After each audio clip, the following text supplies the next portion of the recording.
They slick, huh? Get your ass up there.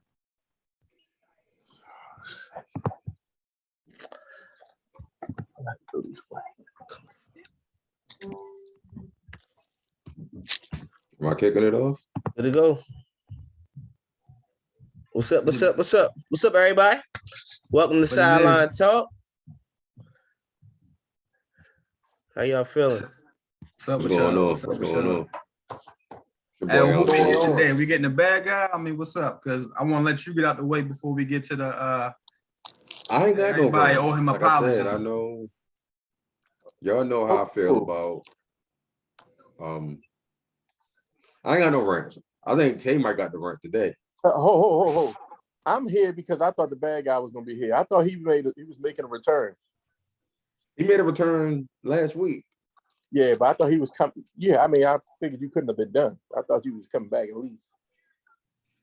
It depends on where we go from there. It might happen. It might happen. Hey man, let's do this. Let's get the scores out the way, and then let's get these scores out the way. So, Rams are going to the Super Bowl. They beat the Niners 20-17. We're gonna break that down a little later, but we're gonna start with the first game where the Bengals beat the Kansas City Chiefs in overtime, 27-24. And Coach Tay, the floor is yours. Let me say this. Everybody on Sideline Talk that is a Ravens fan that called me a hater, that called me a clown, all types of stuff they were saying. John, you saw it. I tagged you in it. You saw it. Yeah. All of y'all niggas owe me an apology. Every single one of y'all. Y'all blame injuries for the Ravens getting beat. And I saw what John Harbaugh and Eric DeCosta saw.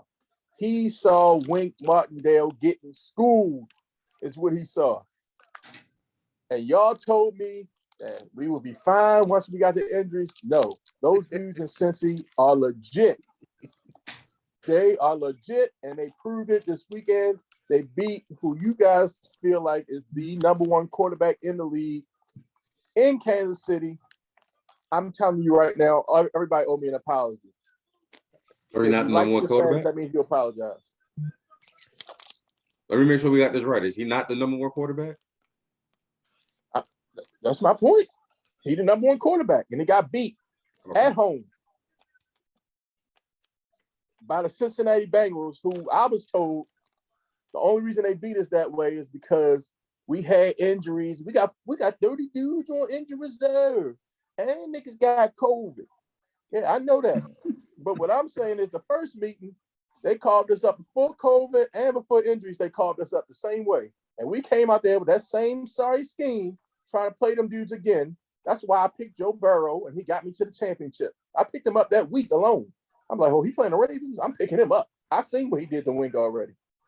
And Joe Burrow put up a 50 spot. 50! No, it was 42. Both So it was times. 50 in my league. Oh, your About league. that was My 50 bad. points? 50 They fantasy gave points? 8 extra points because they was like, you disrespecting Wink. Just take the 8 extra points. It felt like 70. Them dudes made Wink look terrible. Wink was over there. He put his herringbone away and everything. I was like, My grandmama gave me that check. They look bad. He put his herringbone away. I'm like, damn, man. EDC saw it and John saw it. Them niggas was like, nah, we need it. They was on a beach and it traumatically, it just hurt them again. Like, nah, we got to get Wink up out of here, man. He getting out schemed terribly. Yo, they called you the whole time. You said since he was Debo, Wink was rich. I'm gonna tuck mine in. They still took it. I mean, I don't blame the injuries on that, but he was still a scapegoat. We could talk about that if we want to. He was still a scapegoat. I don't see how people could still talk about injuries. Like, you got NFL players for a reason, whether they on a practice squad, whether they are low on the depth chart in the 53-man roster, it doesn't matter.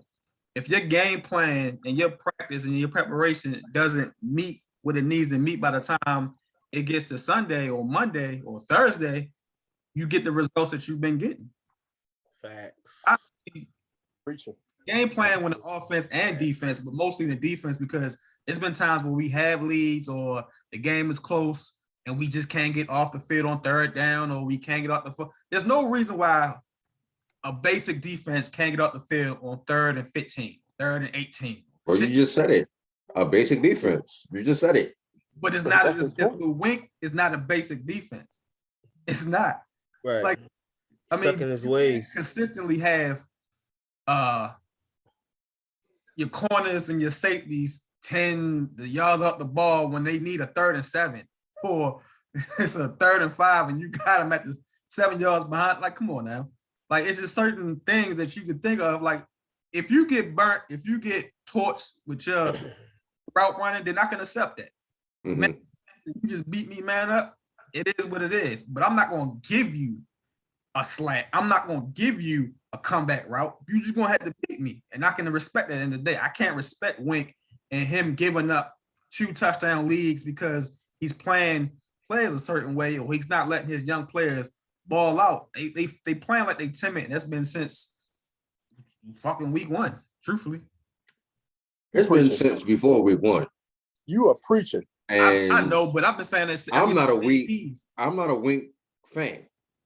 So let me preface it by that. I'm not a Wink fan at all. I'm not saying that he's great. I'm saying you see one person who has consistent flaws over and over again, and then you turn a blind eye to the other coordinator that has consistent flaws over and over again. Let me say That's this. all I'm saying. John, this is where I lost all faith. First of all, y'all know I've been lost faith in this staff.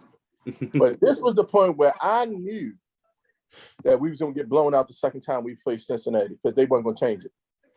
These dudes did a 3-man rush, dropped 8 back in coverage. Okay, that's normal. But when you drop 8 back in coverage, you don't play at 10 when you drop 8 back in coverage. What's the point of dropping 8 back in coverage if you just gonna play at 10? They scared. Bro, when I had seen our first round draft pick on defense play a QB spy to a quarterback that I am not afraid of, that I probably can outrun with bad knees and weight problems and shit, then why is he back there playing a spy? Let that boy rush. Let that boy find some type of rhythm. Every time he get on the field, it's been shown that he can make plays, and he's been making plays since. He's been getting sack fumbles. He's been getting fumbles and on running backs. Like, I don't need him playing on a quarterback as old as all of us combined. So, as we get to transition to the actual Cincinnati Kansas City game, let me just say, Al. Yo said Cincinnati, Kansas City, and we went on a Wink tangent. That's yeah, hilarious. I mean, all I'm saying is it's that's not where we started at. You feel me? Y'all just look. It was because he said he needed an apology, and it was right. That's why I wanted to get it out the way. You know what I mean? Yeah. But yeah. But all I'm saying is, Al. All I'm saying is justice for Wink. That's all. Justice for Wink. Ain't no justice for Wink. Listen, be ashamed of yourself. they just again, echo. I'm not a Wink fan, but he said it's been happening since week 1. What was the coordinator that we had here that was doing the same thing? It's been happening since 2011. That's when it's been happening since 2000 and whatever year we got rid of Blitz and Rex. Oh, okay. But yeah, let's blame Wink. Let's blame Wink. Let's not let Wink retire. All right, cool. I got you. Greg Roman need to hurry up and retire. All right, cool. Go ahead. I just look at it like when it's time for a coordinator to go, it's just time for them to go. Right. It was time for Rex to go. I agree 100%. Right. I mean, it is what it is. Rex, like we praise Rex for what he did in the past, but I remember faithfully that year he had to go. I'm screaming at the TV, stop blitzing, because it was obvious and they was eating it up. right behind the blitz, slant, dig, post, drag. Like, right, it was killing it. It's like you can't, in this league, you got to mix it up. And that was Wink's downfall. He ain't mix it up. And then to Taywan's point, he didn't show, he showed that he didn't understand the personnel that he had on the field. Like, I get it. You bring in guys, you know, off the street, but at some point, you have to know the scouting report. What are their strengths and their weaknesses? Their weaknesses, right. You can't what are their strengths? What are their weaknesses? Right. Right. You can't just put guys 10 yards off the ball. You can't just say, have, you know what, corners, y'all secondary 10 yards off. Safe Vegas, we're gonna line up at 5, but we're gonna drop to 8. You can't just have 300 like, pounds. You can't do that. You can't have a 300-pound defensive lineman out there running routes. Hey, look, thinking he a goddamn tight end. What? I mean, listen, you upset. We remember we in agreement. I'm not upset. With you. We are in agreement. When it's time for a coordinator to go, it's time for a coordinator to go. That's all I'm saying. Right. Exactly. Right. We're good with that. Al will run that to the grave. I get y'all pissed off roaming around. That's fine. We got a 300-pound lineman out, defensive lineman out there running routes with AV and Powers protecting the feature. That's what the fuck we got. All right, cool. When it's time for a coordinator to go, it's time for him to go. I got you. What up? You saying that, but tell me. I gotta let that go. I'll let it go. Cincinnati, Kansas City. You knocked that nigga up at X. Let's get to it. I ain't never see that. You ain't been watching. He lined up at X. Like he lined up and he would line up and then motion back and then block. He went to an X and was out there running routes. Like you got to player. Hey, look, I'm off AV and Powers blocking. Like what? I mean, I need proof. I need proof for that one. All right. I think it was the first Steelers game. Might have been the second one. All right. I think it was the first this Steelers year. Game. This year. Mm-hmm. All right, I'll find it. All right, Cincinnati, Kansas City. Oh boy, Lord have mercy. Let's get to it, yo. Well, let me ask you, you heard, because during the game you was talking about the coverages that both teams were playing. So for the novice fan, explain to everybody what coverages they were playing and why they were playing those coverages against those particular players. All right. So the first half of the game, Cincinnati was playing a lot of too high safety, where they would play, a cover 4 look, where they would have, your 2 corners on the outside, protecting deep, your safeties lined up like slightly outside the hash, they protecting the deep middle of the field as well. Then the backers would drop underneath in their respective zones. The point of that was to, 1, not get beat deep, and 2, they were protecting, all the intermediate stuff. So their game plan was to not give up the explosive play, give Kansas City everything underneath. So all little 5-yard hitches, they would allow them to take. Drags was there. Small stop routes was there. The issue with doing that against Kansas City, you have guys in Travis Kelce and Tyreek Hill and Mecole Hardman. As soon as the ball is in their hands, they get in extra yards. So you're basically playing into their hands. You say, okay, I want you to take this. And not only that, it creates a smaller, what we call a light box, where you can run the ball. Jerick McKinnon was getting 6 yards a carry when he touched it. Clyde was getting 5 yards a carry when he touched it. You take that and then factor in the passes underneath, and it was easy. It was easy football for the Chiefs. And on the flip side, Kansas City was doing a similar defense to keep Cincinnati from being explosive. The difference was Kansas City was getting home with their front 4. They was allowing the 4-man rush, to try to wreak havoc on the offensive line.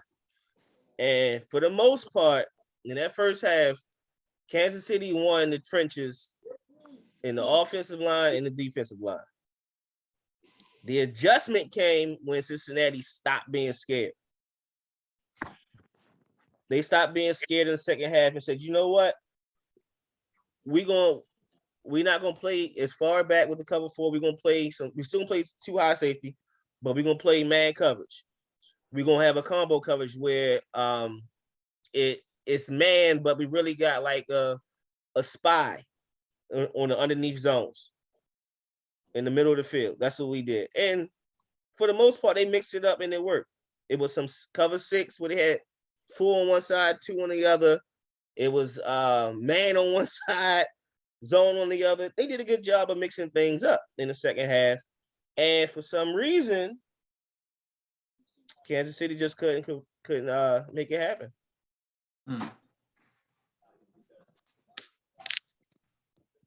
That's the nice way of putting it. The fan way would be Mahomes choked. Then Mahomes choked. Period. Eric Bieniemy choked. I can say Eric Bieniemy choked because execution plays a part. You can call the right play, and if you don't execute, it is what it is. Didn't they have a double-digit lead? Yes, it was up 18 points. At what point are we going to blame Steve Spagnuolo? I mean, you got an 18-point lead in the AFC Conference Championship game. Well, with that, I can't. It's tough. It's tough with that because when you think of the plays that were made, there were multiple times Burrow kept the drive alive by escaping sacks. So it wasn't like he stopped bringing pressure. And it wasn't like they weren't covered on the back end. It's just he would make somebody miss and then hit him for a big game. And then you know how players get. If one player makes the wrong assignment, they start pointing fingers. They start whispering. They start getting in their heads. They going to feel a little too long. They start doubting. And then that snowball effect happens. Yeah, I could say that. I mean, because sometimes they did have the perfect defense. A lot of the big plays were miscommunications and being lazy on the back end in the secondary. Like you see Matthews, he got his person covered, but then he think he got a sack. Oh, Chase, he run a different route. Oh, explosive play here, explosive play there. But I think the game turned when Patrick Mahomes threw that first pick. I mean, if you don't throw the pick and you find a way to get a first down or don't get a first down, you go 3 and out. You take more time. They had to go down the field. You get your defense time to adjust. Right there, they just seemed like they were shell-shocked and they just couldn't adjust after that pick. They just lost. I think they messed up with their last play of before halftime. When Cincinnati stopped Kansas City on that drive, that killed all momentum that Kansas City built up to that point and gave Cincinnati all the confidence they needed to get through the rest of that game. We only give up 3 points. I mean, to the Patrick Mahomes narrative, he was like, what, 13 of 16 for 300 yards and 3 touchdowns in the first half? Is that accurate? Yeah. He only had 3 incompletions. He only had 3 incompletions. It was touchdown. And they got nothing. So what changed from Kansas City's point? Did their approach change, or did Cincinnati do a better job of taking away what Kansas City does best? I think Cincinnati's halftime adjustments was the difference. They found ways. They looked at the film and modified a few routes to hit on big plays to expose, the weakness in the coverage that Kansas City was running. And then defensively, I think they just said, let's not be scared. They played more man coverage in the second half. And because of it, they was a little more physical with the receivers. They started to win up front in the trenches. And bro, we stopped them. We've been here before. We beat them. Come on, man, let's Let's not be so passive and giving them, because it looked like a 7-on-7 clinic in the first half. Yeah, that's where the biggest adjustment happened. Averaging 6 yards a carry, and one was averaging 5 yards a carry. And I'm trying to understand how you play man coverage and you cover those guys in man coverage, and you did they abandon the run? I'm trying to figure out how you can. Come on, Tavon, don't do that. Don't do this right now. I'm trying to figure it out. Don't do this because I'm trying. I was trying to keep my comment that might get me canceled away, but you forcing it. I think a lot of things too. With, all I'm saying, ahead, I get it. Tavon, thanks for saying it. I love black coaches. I want everybody to get a black coach. Eric Bieniemy consistently shows why he ain't getting no job. How many times have we said this in the Kansas City loss? Even the Kansas City wins. Why did they abandon the run? Where this happened? Why they go away from this? Why they couldn't adjust to that? On Black History Month Eve, we're not going to do this. What you mean we ain't going to do it? Call us back. We do it with Greg. Hold up. I seen somebody say that was a Greg Roman call right there. And Andy consistently tells us Eric Bieniemy calls the plays because Andy want him to get a job. We want him to get a job. But if we see the same flaws that we can point out in other coaches, hey, I'm gonna do it for my own. I'm not saying that that's not a flaw. I'm not saying that. Now, I'm saying that's why he's not getting a job. No, I remember somebody that was up 28-3 that abandoned the run and got to be the head coach of San Francisco the very next year. Right. It's we understand it's deeper than that. We understand it's deeper than that. But I think Tavon mentioned it. Like I seen somewhere we had a conversation outside of social media, and they said the issue with some black coaches is we put ourselves in positions to lose. Yeah. So Eric Bieniemy, knowing it's so hard to get an opportunity, like you hear stuff about he's a bad interview, he's this and that, and then when you get to the X's and O's of it and start breaking it down, you really wonder how much of it is Patrick Mahomes, is the success of the team because of Mahomes. You have the fastest man in the league and an all-world tight end. How much of it is because of that? Because you look at the X's and O's of it, he has the same flaws as everybody else. Nothing stands out. Like I get it. They make us do more. They make us do more to earn our spots, and it's unfair. But he had performances like this. Like, bro, you playing into their hands. Josh McDaniels just entered the chat. What's up, Josh? Another thing, I mean, I don't put all the blame on Eric Bieniemy, but I do put some more blame on Patrick Mahomes. It was some throws that should have been made, or some reads.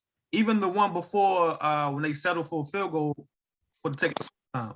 If you look and you go back to on the back end, I'm throwing it to Tyreek. I mean, not Tyreek. Kelsey. Kelsey's open. Kelsey's open. But I understand you start to get jittery. You was off. He was off in a lot of part of that game. And then that's why I said earlier, like you can have the perfect play call on offense and defense, but if you don't execute, it makes everybody look bad. Yeah, but what offensive line didn't help the situation too. Yeah, what I understand about Mahomes is what was going through his head that he didn't think he could beat the defensive end around the corner to get 4 yards and keep the drive alive. Like he was starting to run outside, so you know what? Nah, let me go spin around this way. Like, bro, what are you doing? Take the 4 yards and get out of bounds. Like, come on. It's like some Russell Wilson shit to me. Is it possible that, and people don't want to believe this about great players or good players, that they can get punch drunk? And once you start getting hit, then you start to see, like even on the interception that he threw to the lineman, right?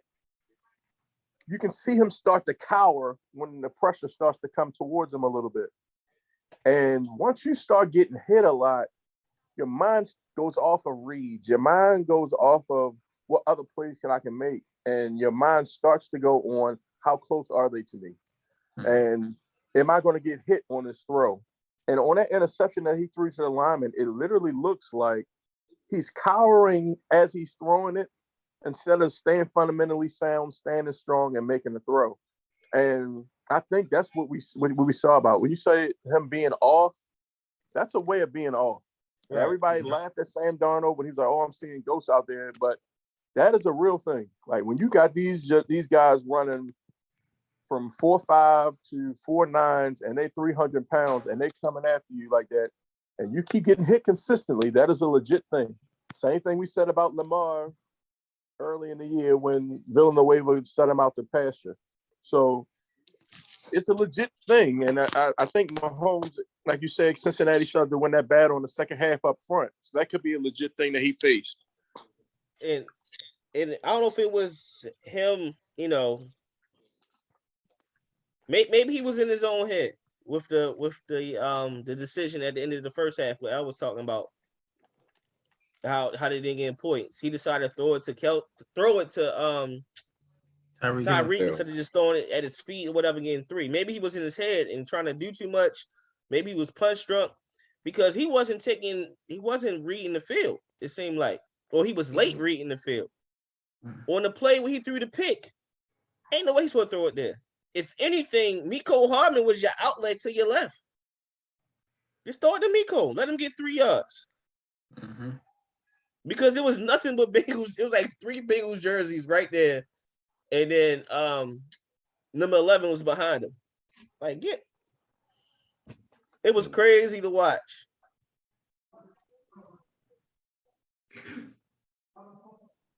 But I mean, overall, I enjoyed the game. Just from a fan of it.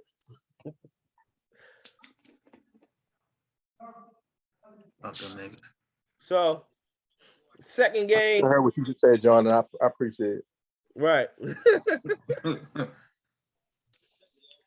Rams beat the Niners. What's I don't understand the hate for Matthew Stafford. I don't think it's necessarily hate for Matthew Stafford. I want to say, well, you're right, not hate, but why people feel as though he's not a good quarterback. What's going on, Shawan? I can't say what I want to say if I was sounding like a racist, but I'm just gonna let that shit ride. Matthew Stafford that's not. But I don't think that would be accurate because they would say Tom Brady's a great quarterback. They would say Aaron Rodgers is a great quarterback. They would say Breeze, Roethlisberger, anybody that's white that was great, they would admit it. But with somebody like him, like why can't you see he's a talented quarterback, a really talented quarterback? I mean, I think Tay said it last time when we was all on the live together. Bad organizations, and he had what, 1,000-yard rusher. Oh my God. His whole time in Detroit, and Reggie Bush got like 1,003 yards that time. So he never had the talent around him. So he's trying to carry everything. When he's trying to carry everything, that means he's going to do too much. So he's going to try to force these throws here. Right, I get what you're saying. What they got to do with your eyes, though? That's what people saw was him. One, first off, you got to understand, people don't understand what they're watching. It's too many people on the field, I guess, or something, for people to not see all 22 people understand what the quarterback is supposed to be doing. It's a very simple game, but it's a hard game to dissect for a lot of people. All right, I'm going to say this. I don't hate Matthew Stafford. I do hate the love that he's getting now. Like, it's irritating me. Like I will, it's irritating me. I can't front. It's irritating me because I feel like he had one successful season and now everybody, oh, he the best. He the next thing since sliced bread. Like you can't discredit everything up until now just because you're doing great now. Like you got to show that consistently, and I think he's shown it the last couple of weeks, but even during the season, he was inconsistent. I'm about to say So he's still showing inconsistencies and trying to do too much this year. So everybody, well, Matthew Stafford, I told you guys he was great. You saying, oh, okay, he hasn't proven anything yet. He's won an NFC Championship with a lot of great players, but he looked mediocre in times. He looked mediocre a lot of times. And that's just what it is. Okay. All I'm gonna say is this: we didn't see Matthew Stafford with a good team, not a great team, and he did some horrible shit. That's a gunslinger mentality. You're gonna see some good throws. You're gonna see some. The fuck was that? And you done seen him average talent around him, and he looked like a gunslinger. But then when you see him with Megatron or you see him with Cooper Kupp, and you got good talent around him, you like, oh shit, that's what I've been seeing all my life. No, the fuck it ain't. I mean, it's just a typical quarterback when he get an offensive line, he get the weapons that he need. Oh my God, he's the greatest thing I've ever seen in my life. I mean, no, we just seen all of Matthew, good, bad, and ugly. It's just what you expect. We've seen all of it. Isn't that 99% of quarterbacks? What you just said? No. Yes. Yeah. You've seen the good, bad, and ugly of every quarterback this year. Yes, that's 99% of quarterbacks. You just say if you give them a good line, you give them a good receiver, you give them good. Of course, they will perform. Everything is good. Receivers. Is Cooper Kupp a good receiver? Is Megatron a good receiver? Or you are great? No. He's a great Cooper's receiver. Good. Thank you. Mega is all time great talent. Right, but we're saying. Make your point. We're saying your point for Matthew Stafford. Love. No, like if I have no problem saying the man is good at what he does. I just don't understand how I think what gets lost. Everybody believes it was Calvin Johnson or bust for him, but somehow in Detroit it was. No, not necessarily. Not necessarily. Because you still got to put up yards. Like all 5,000 yards ain't go to Calvin Johnson. He had about half of it though. Calvin Johnson never had 2,000 yards in the season. One season he had 1,900 yards. Other than that, it's like 14. It's like so 13. You don't believe Megatron played a part in that 5,000, taking away coverage? I get it, but you still got to make the throws, even with bad offensive linemen, with no running game, with an organization that consistently sets you up the field. With an organization that the year you finally get a formidable defense and you get a coach that goes 9-7 or 10-6 in the playoffs, and then you dismantle the whole team and the coach. Talking about, we're going in a different direction. Oh, you want to keep losing. All of that going on, he still found a way to be somewhat successful. Here's the thing. That's all I'm saying. I think people we see Matthew Stafford has been later. this year. My fault, John. Go ahead. Matthew Stafford has been this year what he's been in Detroit at his best and at his worst. He did lead the league in pick sixes. That's him at his worst in LA and in Detroit, where he'll throw dumbass throws. He's done that his whole career.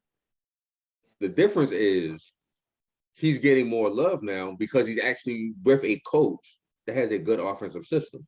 Come on, this offensive system took Jared Goff to the Super Bowl a couple years ago. Yeah, but okay. Even with this system, he still hasn't. He still ain't played his best year. Agreed. His best season is still in Detroit, even with this system. And it wasn't the year Calvin had 1,900 yards. That's my thing. His 5K season, right? Right.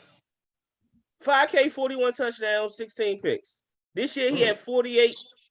He had 4,800 yards, 41 touchdowns, 17 picks. He been over 4,800 yards 3 times in his career. He been over 4,500 yards 1, 2, 3, 4 times in his career. 3 and this is like 3 times in whatever that place is called, Detroit. Detroit. Right. So I'm saying But stats don't tell the whole story. It They doesn't. don't. No, it don't tell the whole story of team success. I'm just saying the man They is don't tell the whole story talented. of individual success either. I mean, Right. because during those times, he's probably throwing maybe 15 more attempts a game than every other quarterback in the league because Detroit's always behind. And that's team success. But that's also That's because also his he's success putting too. behind by throwing interceptions and stuff. Yeah, but okay. So I mean, you can't. I get what you're saying. He's a That's good the same thing I quarterback. say about the new and improved Ravens offense. Yeah, they ranked higher, but stats don't tell the whole story. Because if stats told the whole story, I mean, these guys, Dan Marino would be what the best quarterback ever. I mean, because of his 5,000 yard seasons, or Drew Brees because of his 5,000 yard season. But it don't tell the whole story. I get it. You ain't gonna get no argument from Adam on that. I agree. I agree with what you're saying. It's just weird. Like, man, if the man needs some love, get the man some love. If anything, the man survived Detroit. He gets love just for that. Let me just say this. I thought Matt Stafford played exceptionally well in that fourth quarter of that game. I'm talking about, first of all, that throw on that slant route to Cooper Kupp is very rare, even in the NFL, that you see a slant route thrown so perfectly that the receiver doesn't break stride at all. Like, at all. And it was a tight window throw. And most of the throws he made in that game, even then they ran cover 2, the throw to Odell Beckham where he got targeted. The dig in the middle of the field. That's a great throw. No, I'm talking the one down the sideline. Oh yeah. That's a great throw. Right before the safety gets there, and you protect your player enough for him to be able to get down. He's not supposed to get hit there. That's just what it is. It's a great protected throw. But I thought he played exceptionally well in the fourth quarter. I still, even to this point, with him going to the Super Bowl, I'm not going to believe in it until it happens. Like, until he wins. Also, you got the Lombardi. Yeah, but to me, that's a team thing. But him winning the Super Bowl, I'm about to say, he's still not going to submit him as a top tier quarterback to me. Like, consistency is what it's going to take. You in front of a fan? No, it's I'm the woman again from on NFL Network. I don't know who she is, but I'm sorry. Who is that woman? Who is this woman? I had to whisper that. Wait, hold up. I want to clarify something. You said top tier. Like, what do you mean? A top 10 quarterback in the league. Top 10? Oh. Top 10 or tier? Top tier. So no, I mean, I don't think no one puts him as top tier. When I think top tier, I think 2 or 3 people. Right. I don't think anybody put him there. I think he's a good quarterback. I don't think you can add or take away that statement. He's a good quarterback. I think as fans, I think that's the thing that with so many disagreements come in with people, because nobody has the same criteria for certain things. You know what I mean? What qualifies you as a top tier quarterback? What, and so on and so on and so on. That's what I think needs to be established before you start making these type of arguments, because you can't really say, and you're not going to ever agree on it unless you have the same type of criteria. Right. I don't think it's meant to ever be agreed upon. I agree with that as well. Well, it depends. I get what you're saying, but I also get what Taywan's saying. Like what's the criteria for top tier quarterbacks? Like, in my mind, I think consistency. I wouldn't even say team success, because that depends on everybody else, on the rest of the 21 players. But just consistency at your craft, that's what I would consider top tier. But they're like, as it stands right now, right? Or actually, let's take their MVP seasons.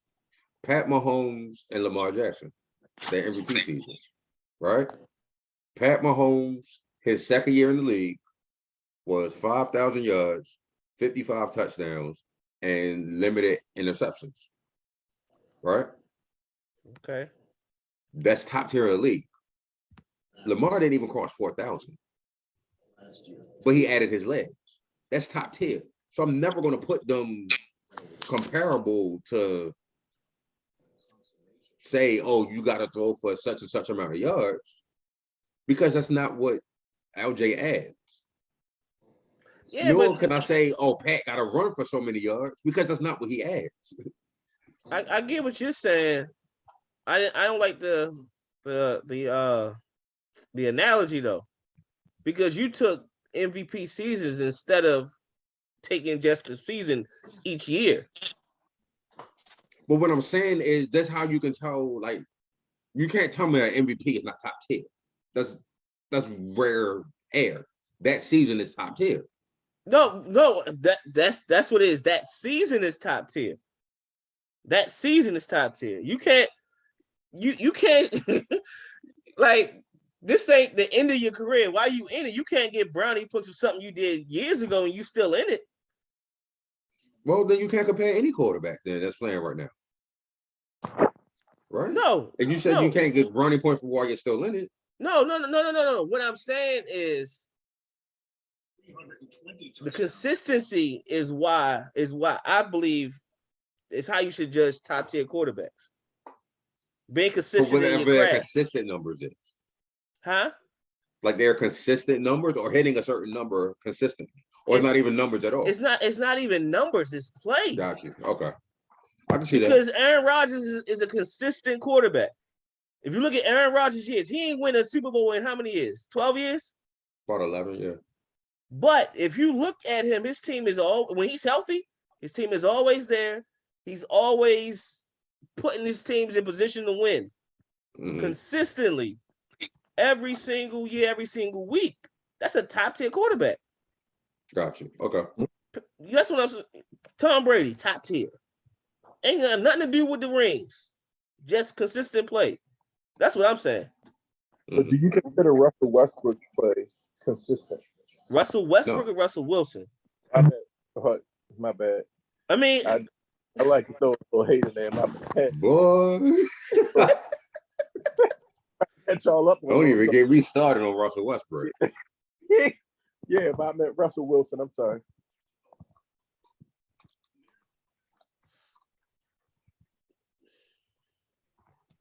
Russell Wilson is Russell Westbrook. Wow. He's not. No, yeah. No, Russell Wilson is Russell Westbrook. You're not gonna do Russell Wilson like that. Oh, man. Well, and let me clarify, because I'm the only person on here that loves Russell Westbrook. Like, I take him for what it is, the good, bad, ugly. I'm a fan of Russell Westbrook. I take the same thing for Russell Wilson. There's times within the exact same game, he has to do it all to keep his team in it every week. But within that same game, he'll lose it. Now, is he losing it because he's running for his life? Or whatever excuse we make, he running for his life. Or there's times when he don't have to run for his life. He still chooses to do it. He see ghosts. Right. Like, slow down, Russ. Ain't nobody there. Relax. If you got 25 dropbacks and you hit on 15 of those dropbacks, you can run for your damn life. Right. That's true. That's what it is. Right. That's what I'm saying. Like, for Westbrook, it's like there's games where he'll put up 30 and a half and ain't nobody do it since Kobe. And then the next night, he can't hit nothing. But what's going to be consistent in both of them, bad game or good game, they're going to give their all. Mm-hmm. That's a good idea. That's a good idea. It's a good idea for a couple posts to figure out who matches up with this person, NFL for NBA, as far as who they are on the field, on the court. pass. It's tough. It's two different sports, but It's tough. But when you talk about consistency, the way they play the game, stuff like that, and things like that, inconsistency, which is the comparison Herb is making between Russell Westbrook and Russell Wilson. You could go and draw that comparison. I don't agree with her, but I do see what he's saying. That's because I just think Russell Wilson ain't got a shot in hell while he's still in. Hey man, what? Oh boy. If anybody want to talk about why coaches still got a job, But you that's preaching to the one. choir. You preaching to the choir. Like, bruh. who was that? I mean, you can be 80 and white in Like, Seattle. bruh, why he still coaching? Let that Who was go. this? I'm sorry, I was zoned out. Pete Carroll. Carroll. Like, why is he still? Like, come on. Got to be 95. He out here as Vince McMahon. He a young 83 though. He a little spry 83. He got a lot of energy for it, T.O., bro. All I'm saying is, there's a lot of coaches the coaches are getting younger. It's about time. They had to push him out. It is time for him, but like he's such. Never mind. Go ahead. We're not even gonna go there. Oh no, go ahead. Man, he's I'm such about to what? say he's trapped in a offensive division, and his offense is so trapped in the back of the times that is crazy. And that's his fault. Right. That's what I'm saying. That's exactly why what he I'm gotta saying. go. I agree with I that. agree with you. I agree with that point. Like, bruh. Like you got McVay, you got Kingsbury, you got Shanahan innovating, and you still sitting here trying to run 32 dives. Like, what the So with that, Al, Shanahan innovating. The last drive of that game was putrid. It seemed like they had no type of attack plan, or you knew that the Rams were going to pin their ears back and come after Jimmy Garoppolo. Like they had no. I think that's what it was. For that, like I mean, no screenplay, no getting the playmaker out into your players' hands early.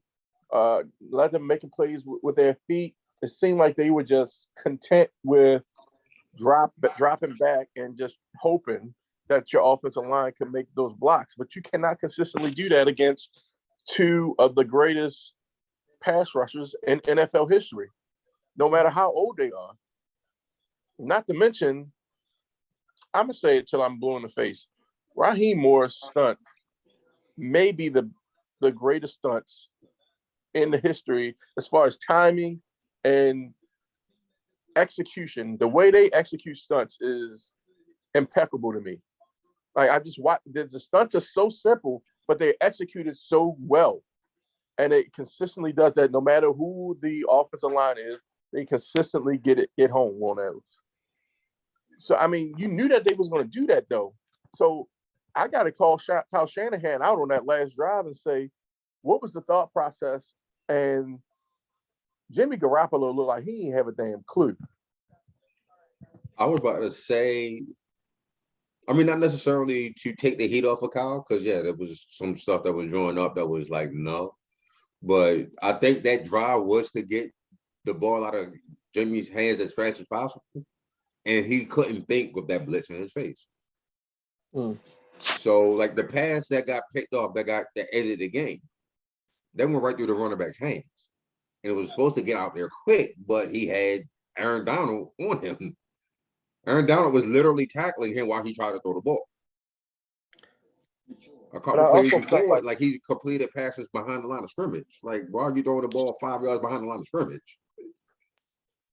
But to that point, that's bad play design. If your outlet is behind the line of scrimmage, whatever he drew up on the other, he just didn't have the other outlet that was going down. I'm quite sure there was a couple deep outlets. It just I got the blitz in my face. I'm gonna get the ball out my hands and throw it to him. That's what I'm saying. 5 yards right next to me. That's why I say it's bad play design. Like even in this, that's bad play. It's a compound thing. It's a bad play design, and it's bad on the quarterback for not realizing. Hold up, I ain't gonna have time to get to these reads. If it's all deep routes, I ain't got the time to get to this. Let me check out of this. We literally just said the same thing. No, that's what I'm saying. I'm agreeing with you. It's a compound thing. So, but if the great Kyle Shanahan can't scheme up for an outlet to get positive yards and be ahead of the line of scrimmage, like, come on, bro. Well, that's like, the problem, you gotta be better in those moments, and that's part of the reason why he's the great man who still hasn't won. He up 28-3 and couldn't figure out how to win. You go to the Super Bowl. He did it in the first half. What you're asking him to do, he did it in the first half. What's that linebacker, 51? What's his name, Reader? Dog. Bruh, they had him. He looked so bad up until that point, trying to cover those backs out of the backfield. So to me, that's where you attack. That's your mismatch. But like y'all said, Al mentioned it. You cannot have your running back behind the line of scrimmage and you playing it to read his hands. Now he get to come forward and make the play. You got to get him out in space, which they did the first half, and let him create and get a drive started. They never even got the drive started.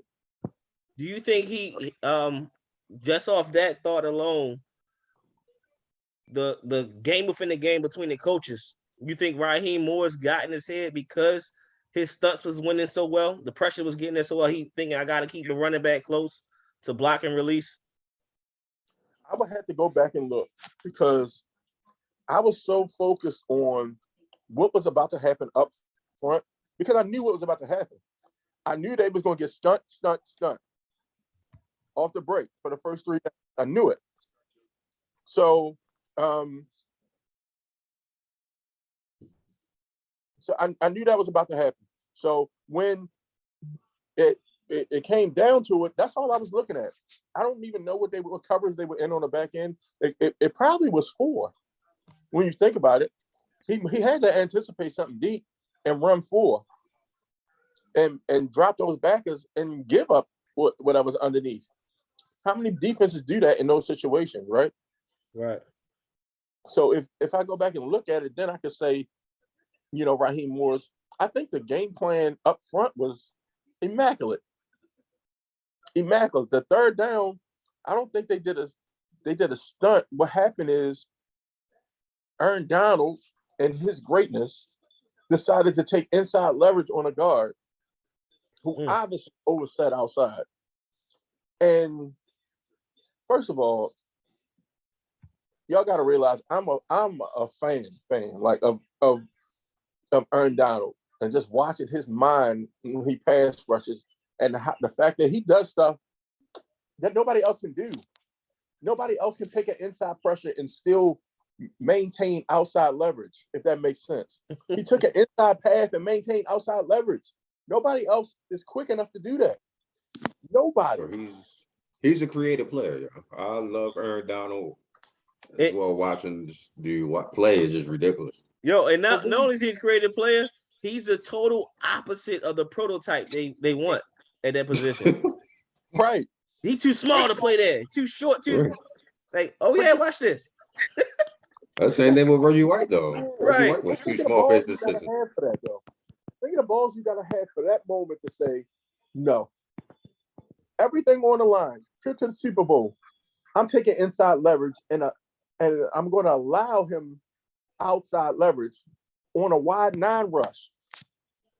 The guy was in a wide 9 technique next to him. You know how big that gap is between the guard and the tackle on a wide 9? It's crazy. And he took inside leverage and still maintained outside contain. Excuse me. Doesn't make sense. Right. It just doesn't make sense. The ball in that situation is like, I mean, first of all, you can't blame the guard. Who the hell think he could take it inside? That's when he comes to the sideline. You just look at him. Hold on, look at each other like, you know what? I understand. That good, right? Bro, like, coach, I blink, coaches. I blink. He was already past me. Bro, you go back home and watch that film as an all lineman and be like, motherfucker, I can't even believe he would even have he would be audacious enough. Audacious enough. Audacious. He would be audacious enough to take inside, bro. Come on. Right. That's Aaron Donald, man. Fearless. Bold. Like, God. Jeez, bro. It's just mind-boggling to me, man. It's mind-boggling and it's stuff that we probably won't ever see again. Ever. We'll never see another Aaron Donald, probably. No. It's just crazy. So let's move on. There's been a lot of, as expected, the turnover as far as coachings. So we have Josh McDaniels. He gets the Vegas job. They also hired Dave Ziegler, GM, Ziegler, whatever. GM. He came over from the Patriots. He's now the GM there. Brian Daboll leaves Buffalo, and he becomes the head coach in New York for the Giants. Nathaniel Hackett is now the head coach in Denver as he leaves the Packers. Matt Eberflus is the head coach in Chicago. And there are still 1, 2, 3, 4. Damn. 5 head coaching jobs still available. Oh, Sean Payton. Yes. New Orleans is available, Jacksonville, Houston, Miami, and Minnesota. Oh, yeah. So, I forgot all about what's New Orleans. right? What's the most attractive destination for a head coach right now? Or I wouldn't say that because it's different things would attract them. Look at those 5 teams, and ironically, not ironically, but it's typical. All 5 missed the playoffs. Which one of those situations will turn it around immediately? Or the 5 that's still open? Let me ask you this. I'm sorry. Go ahead, Al. I was saying that Jameis still under contract. Jameis a free agent. So Miami's still available, right? Correct. Yeah. Miami has 3 first-round picks, right? No. Who's got 3 first-round picks? Eagles. Eagles got 3 first-round picks. Okay, but they got a coach. Yes.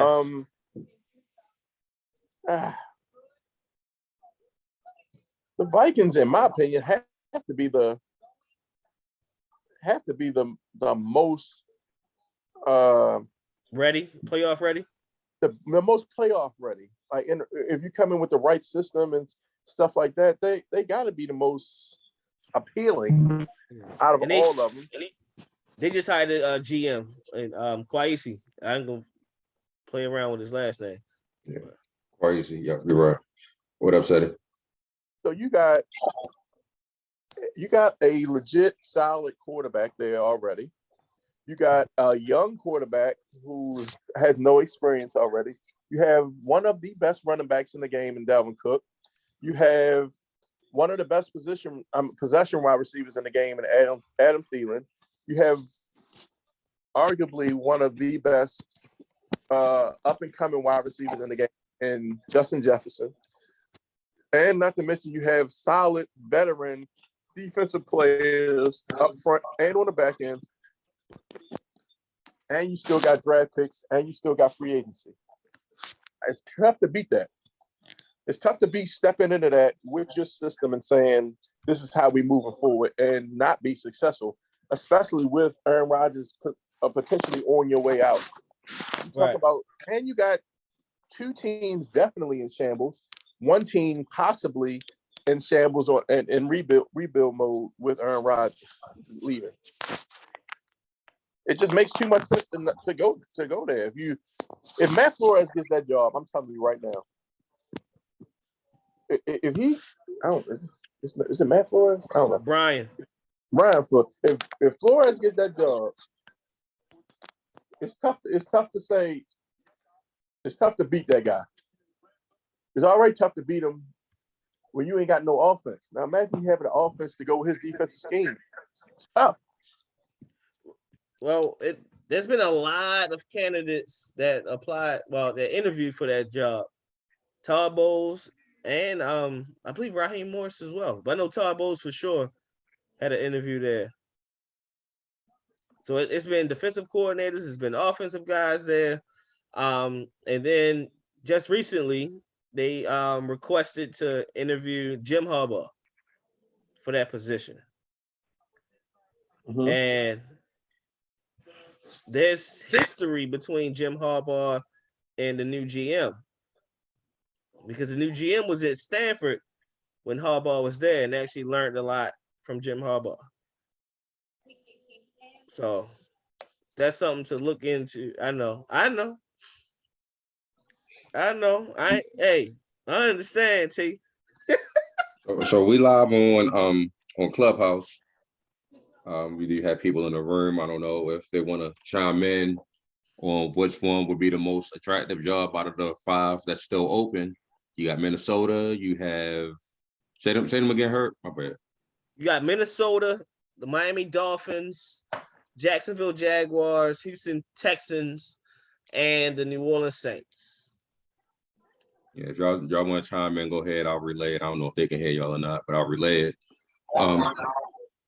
And the Texans just put in a request for Flores to interview with him. Okay. Yeah, which one is the most attractive? Which one is the most attractive job?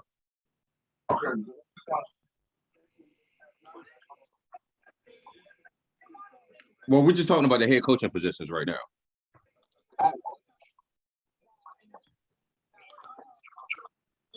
Yeah, so I'm painting this out in New Orleans.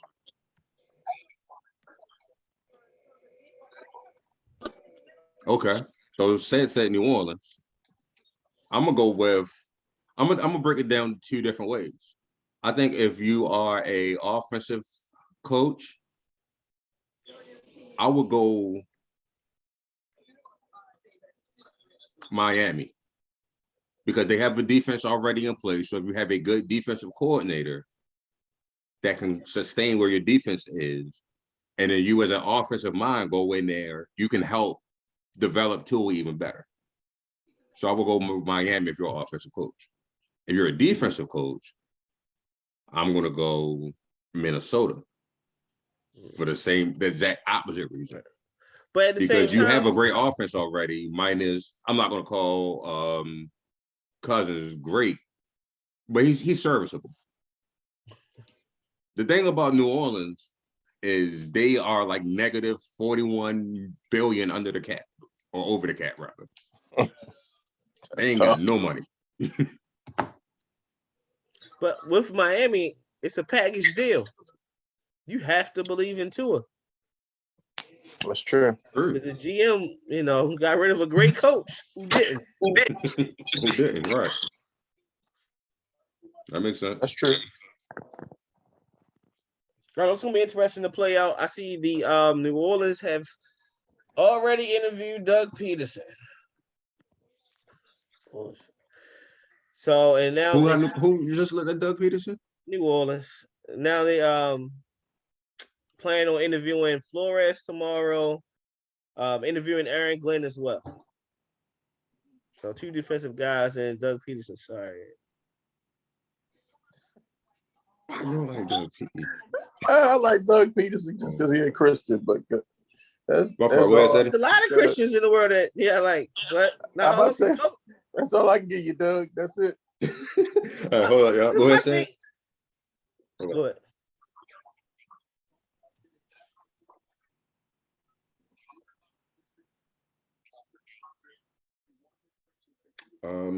So what do you guys think about the Raiders hire and Chicago's hire?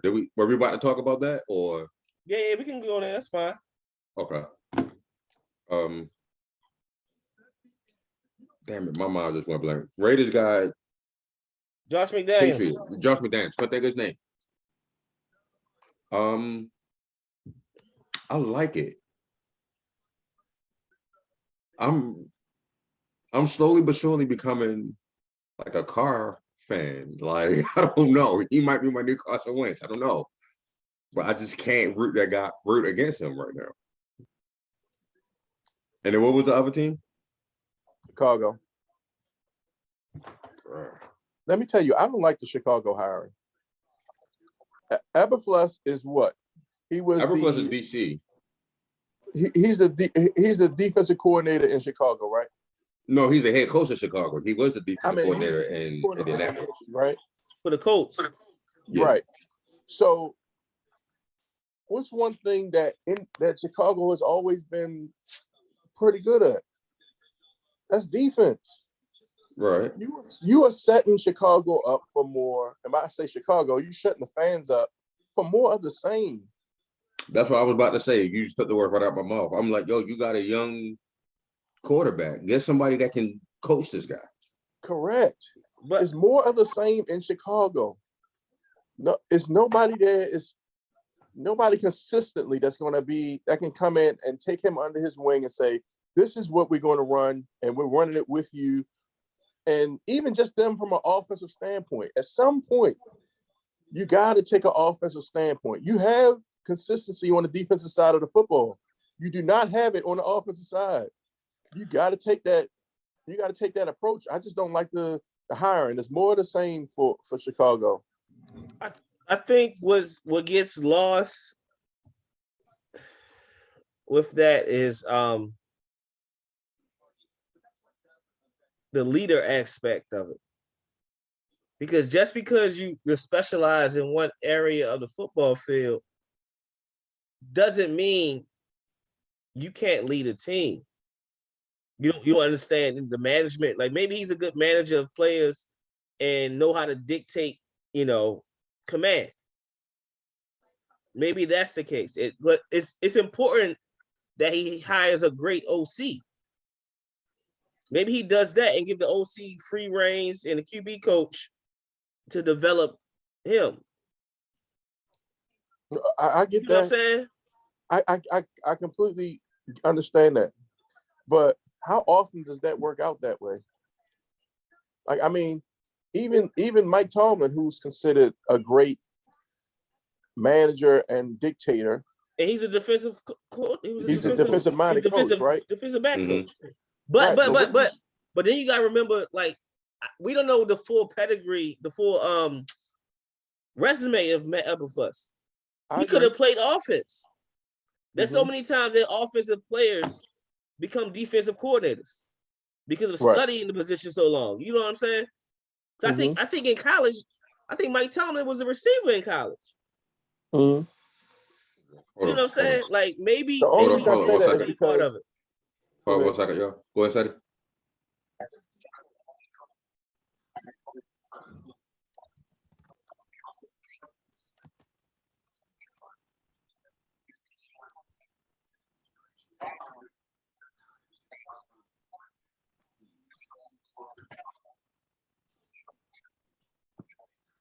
Yeah. He was saying he played center in high school, and then at college he played defensive line. I don't know if y'all can hear each other. I'm quite sure you can't hear it. But yeah, he was saying he played center in high school, and then when he went to college, he played defensive line. So that's the point of what you're saying. You kind of go against what you, or coach against what you played, basically. Right. But my point is, Mike Tomlin didn't get it right with his offensive coordinator selection. So according to everybody in Pittsburgh who's been wanting those guys gone, and Lord knows we've seen how that type of manager has worked out here in Baltimore when it comes down to it. How the hell he didn't get it right? And they had no losing seasons.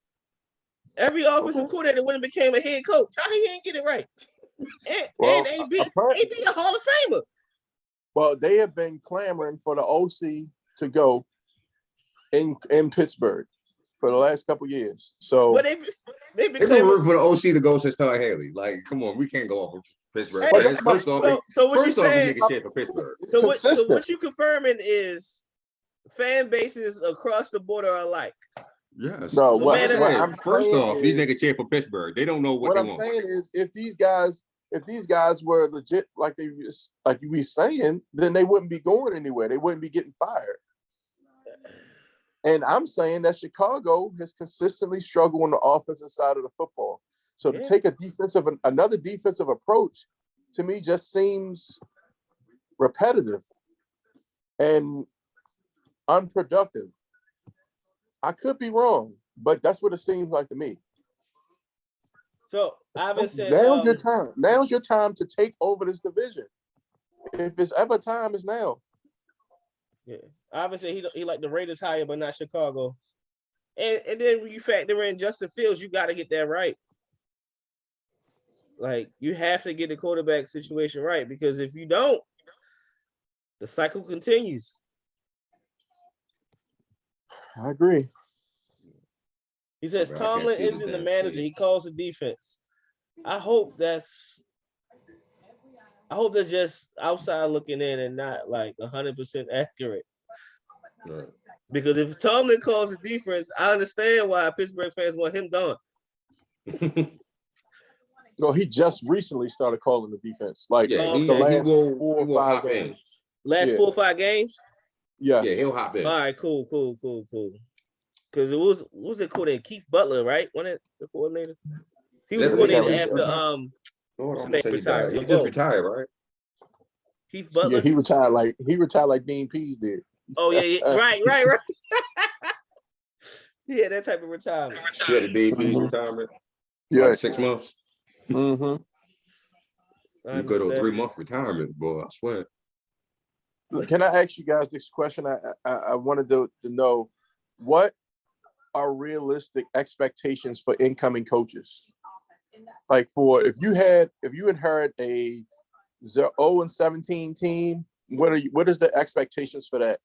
If you inherit a maybe 5-12 team, what's the expectations for that? And if you inherit a 9-7 just missed the playoffs team, what are the expectations coming in for that coach that's coming in immediate? Like, what's success look like for that coach? I mean, if you 0-17, if you win a game, nigga, that's success. I get that. I know it's unfair to answer a question with a question, but what type of GM am I dealing with? Because there's certain GMs that have unrealistic expectations. Well, that's my point. Say you have, well, I can't say you have. Well, what should constitute that? That's what I'm saying. What should be realistic expectations from a GM and a coach? You get what I'm saying? Team. So I'm asking this not from a coach's standpoint. I'm asking this from a GM standpoint. What should a GM be expecting out of a coach that's inheriting that type of team? You understand what I'm saying? So what should a good GM's expectations be for a coach inheriting those particular teams? You go ahead. I mean, it's going to be patient. I want to say you adding 3 to 4 wins to whatever you were. So if you were 0-17, or 4-13 team will be success. I mean, it's kind of hard to say 4-13 is success, but it's starting from the bottom. You're literally starting from the bottom. So again, was it a situation where, let's say, like, I mean, to use another sport, where the Spurs got the number 1 pick, where everybody on their team was hurt. Like, we know the Spurs were already good. And they got the number 1 pick to get Tim Duncan because David Robinson was there, whatever. So are we saying that that's the same type of team? I don't know why you would go 0-17 with it. No, I mean, 0-17 meaning like the Jaguars from 2 years ago, like, right? So you saying realistically, if they were to get 3 to 4 wins, that next season is a step in the right direction. And for the 5-12 team, if they become 8-9, they are successful. Like, it's hard to say success. I don't think success is the right. I don't think success is the right term.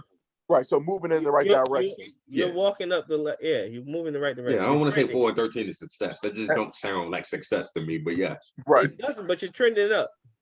So a 9-17, i.e. the Bengals, I'm not the Bengals, the Dolphins. A successful next season for them would be a playoff berth. And what are you saying? 11-5, 11-6, 12-5, 11-6. I disagree with that. Okay, well, go ahead. What do you think? in that situation, just the Dolphins in general, I wouldn't even say I wouldn't even put a certain number on it. I would say a playoff berth would be successful because you ain't do it. Okay. Playoff berth as well as growth within your main piece within your quarterback. Okay. Because if we make the playoffs and the quarterback is stagnant, that ain't too much growth. Because I'm still in the same boat. I gotta get another quarterback. Now, the reason I'm asking this question is because you guys know how closed-minded I am and how I do not normally use the word success, like for anybody. Unless you win it all. You win it all, right? Right. So the reason I'm asking this is because you have to think that these are the conversations that's going on in these meetings, in these interviews, and realistically in like the state of the franchise addresses and things like that. Because I'm trying to have an open mind to what y'all are saying to that approach. Because in my opinion, unless like the Bengals and the Rams both are having great years, but somebody's going to be failing in a minute, like in 2 weeks. Somebody's going to fail and have an unsuccessful season, in my opinion, because they didn't win the Super Bowl. But I'm trying to think of it from a different perspective in some of these franchises' cases. But I'm also thinking that's what's hindering the franchises because they're not thinking great. They're thinking smaller. Sorry, I got a couple comments. So John says 0-16 teams should go to 5-11, change the environment and 5-11 and change the environment and be competitive to keep striving for wins like house money. 9-7 playoff teams should be a championship team. That would be success. From 9-7 to championship. Ivan says you're talking about competitive and culture within the organization. As far as the last comment you made, T. Right. Well, to me, they go hand in hand because competitive and your competitive nature and your culture should be all geared towards winning Super Bowls. But so in that mindset, I would say both teams would consider this season a success. It's not the ultimate success of winning it all because somebody got to lose. But if you look at how these teams are built and how they look to go forward, they're very competitive, and the culture is wins. Since the Rams acquired McVay, I think the GM is Les Snead, right? I believe so. Every move he made was to now. Let's win it now, not the future. Mm-hmm. Like Odell, Vaughn, Stafford. You know what I mean? Even mm-hmm. years, Ramsey, even before that. You know what I mean? Like this whole mindset was, I gotta go now. This ain't working, let's go now. So mm-hmm. that's the mentality that you're alluding to. It's just if you don't achieve your goal, you got to figure out, all right, that didn't work. For whatever reason, we ain't win the Super Bowl. Mm-hmm. It could have been execution on the field. But I did my part. But since we in a sport where the cap changes every year and I got to figure ways to build a team to get me at least back to where I were, that's the hard part. Mm-hmm. Why would you be changing the coach at 9-7? Never mind. Ain't that Flores? Yes. Yeah, that's Flores. Yeah. No, wait. Not only 9-7, but he won what? 8 straight? 8 of 9. 8 of the last 9 he won. Yeah. The one meaning is the one that ultimately kept them out of the playoffs when you think about it. Mm-hmm. So I made sure I put the Flores situation in there, but I also wanted to get perspective on the other two situations too, because again, these have to be conversations that take place. Right. And if I'm Eric Bieniemy or one of these other teams, I need to know what your expectations of me are. What are you looking for out of me in the next year, in the next 2 years, and the next 3 years? Because if it's unrealistic, I can't take this job because it's no point of taking this job. It's a suicide. It's career suicide. But that's what we talked about earlier, where coaches put themselves in bad situations, knowing possibly that they won't be able to live up to expectations of GMs who come with unrealistic expectations. Ivan says the contract will tell you the expectations. I think that's accurate to a certain extent. Like, what's the white guy that was saying the N-word and calling out the gays? Gruden had a 10-year deal. Like that. That screams long term, right? Yeah. But what's standard? What is standard? A 4-year deal? You think? I would say about 4 or 5. It depends on the team, honestly. Right. So 3 like or if it's 4 going to be a real. I think it depends on the team and the negotiations of it. Right. If this is If they a really real want the long coach, term, the coach can say, "Look, man, this ain't gonna work in no 4 years." if it's a long term project where you're bringing in GM and coach, they got to build it from the ground up. I'm expecting a longer deal. That's what Gruden took, because him and Mayock came in, and Gruden and both Gruden and Mayock had to build that from the ground up. I mean, he started off wrong with trading Coop and Khalil Mack, but he still had to build the rest of that team up. Let me ask both of y'all this. Let me get an answer from both of y'all on this. If you are a coach and a GM offers you a 2-year deal and a 4-year deal, are you taking it? And what does that tell you as a coach? I got questions on the 2 year. Got a lot of questions, man. The 4 year, yeah. The 2 years, if I'm got something like one of these 4 teams I played this weekend, all right. Because I can bet on myself that I can make this 2-year deal last longer than 2 years. I'm not even considering a 2-year deal, to be If honest. you're giving me Jacksonville, I'm not taking no damn 2-year deal. That's career suicide. For me, I don't even care where it's at. I'm not taking a 2-year deal because that shows me you got 1 foot in and 1 foot out. You truly don't believe in me, right? What I can do. So that's not even the thought. Like I ripped that up, the 2-year deal. And like Ivan said, Gruden got a long leash of 10 years, and Cully got a token 2-year deal. Well, first of all, Cully should have known that. You in Houston, Cully, but he knew it. He had to know it. Right, he knew that. He had to know it. 60-something years old with his first head coaching opportunity. I'm taking this. I don't know when I'm gonna get this again. But I'm being honest, I'm shocked that they want to interview Flores and what's the other dude, Glenn. Yeah, I'm shocked. I'm like you interview me, okay?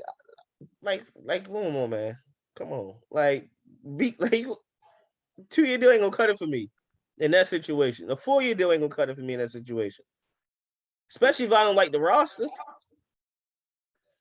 If I'm gonna take this Jets job, let's say the Jets job was open, or the Jacksonville job, there's no way I can take anything less than a 10-year deal. No way. There's no way less. 10 years?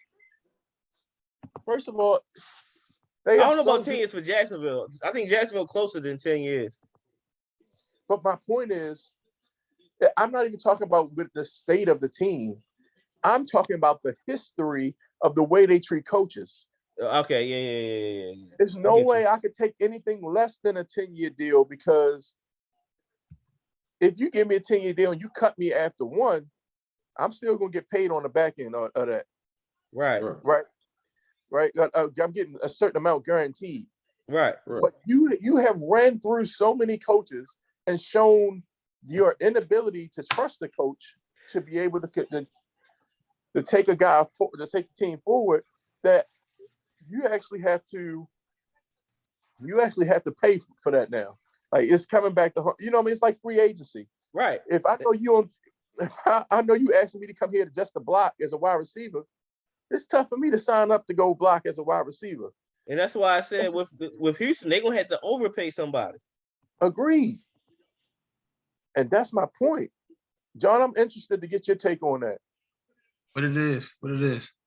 So we trying to figure out, like, if you're a low bottom feeding franchise, which most of these are, like the Jets and the Jaguars, would you take a 2-year deal from a GM, or would you think of that as like a slap in the face and demand, like, what would you demand? What type of deal would you demand as a head coach?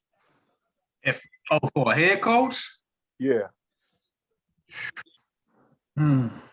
First, if I'm a head coach, I need full access to my staff. Like, I'm picking the staff. There's no ifs, ands, or buts about that. If I'm only having a 2-year deal, then I need to pick my staff. The second is I need to have a say in some of the draft picks, since I'm only going to be like at least the first 3 rounds. If I get the first round or the second round because of the ownership, the GM is like in cahoots, at least I need the body of the work. Give me round 3 and on, so I can get some type of structure of what type of best players is in my system. Ivan said you need a 6-year deal. It's a 6-year deal. But if I get a 6-year deal, I'm having a totally different conversation. But if I'm just on a 2-year deal, I need to feel some type of comfortable wiggle room. Like, all right, I know I'm only really here for a year, so let me just have a say in this year in possible. That's what a 2-year deal, year in a possible.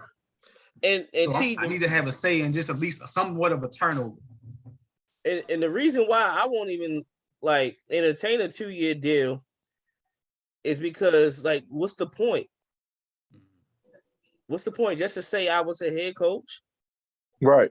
Like, no, I'm not leaving, uprooting my family just to go to a team. Just, oh yeah, I did that for a year. Like, nah, let me keep building where I'm at. If that's the case, until somebody come correct. Like, you keep mentioning the Jets. The Jets don't have a coaching vacancy. Robert Saleh got a 5-year deal. And he only they got one. They got a coaching vacancy. They just don't know it yet. He a bad coach. I haven't watched. He gone in 2 years. You know how the Jets do. Yo, that is a horrible franchise. Like, every time you mention the Jets, no. But you got to think. But it's new management. It's new management. It's the same as Jets. It's the same owner. It ain't. I don't believe it's the same Jets. It's not the same Jets. It's new management. He has that team playing competitive. It's just he needs to have his own structure from now on, without the ownership and the GM messing everything up. Like, I was a Sam fan to begin with.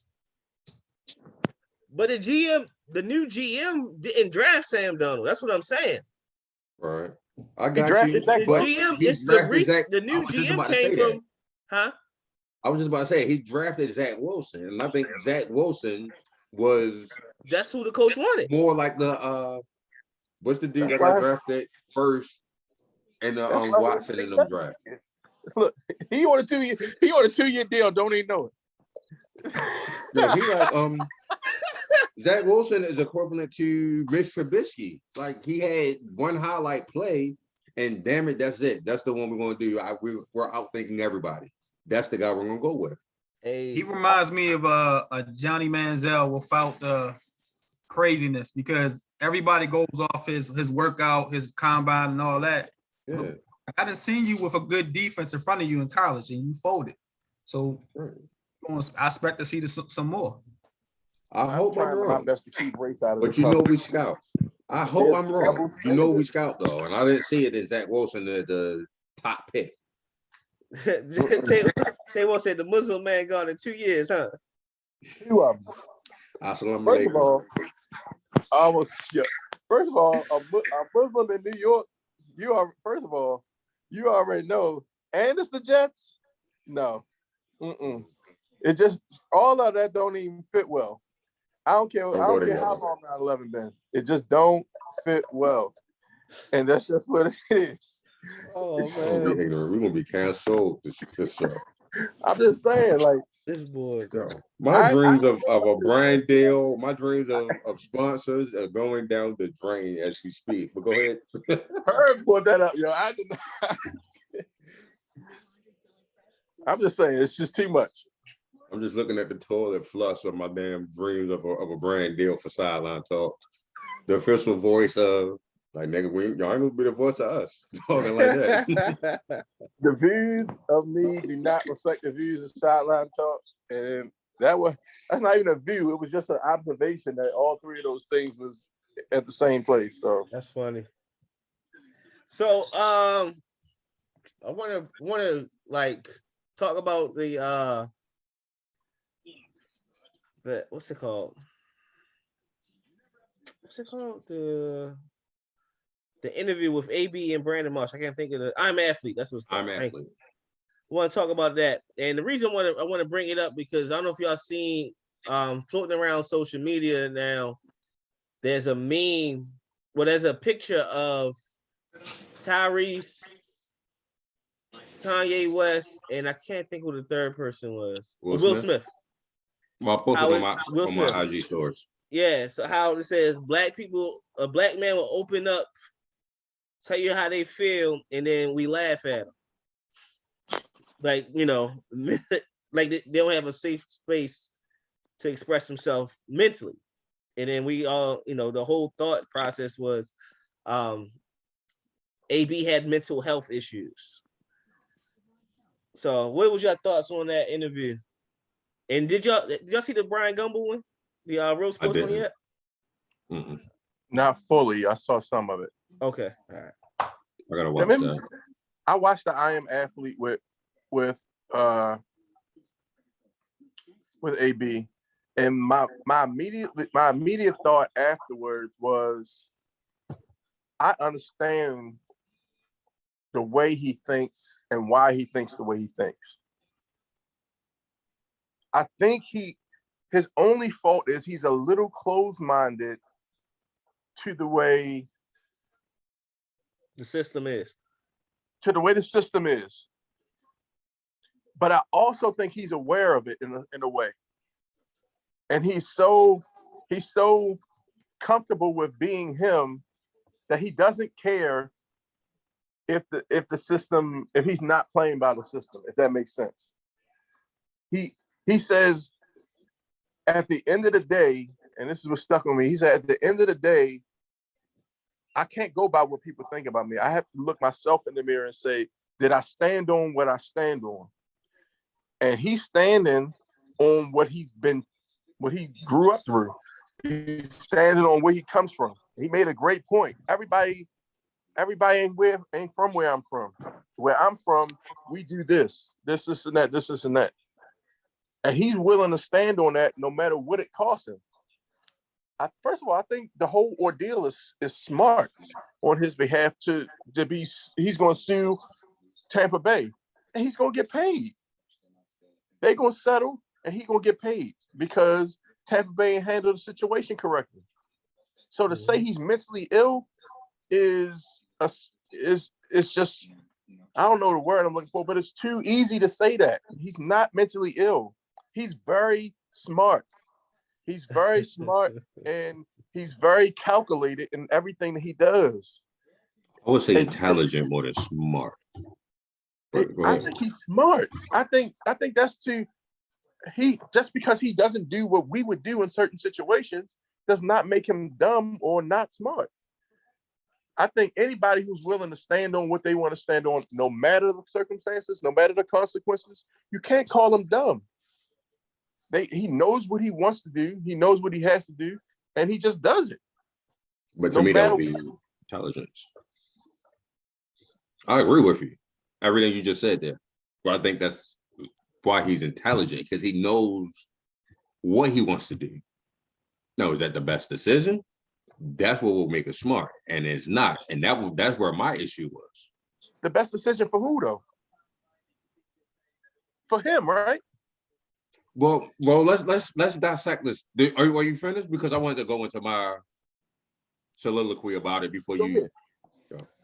So this is why I didn't like. I'm gonna talk to the app about the interview, and then I might talk about how he responded and use where I'm from. All right. So the interview, I didn't like Brandon Marshall interviewing him because he controlled the interview. AB controlled the interview, and AB had Marshall looking stupid. AB and Swaggy controlled the interview.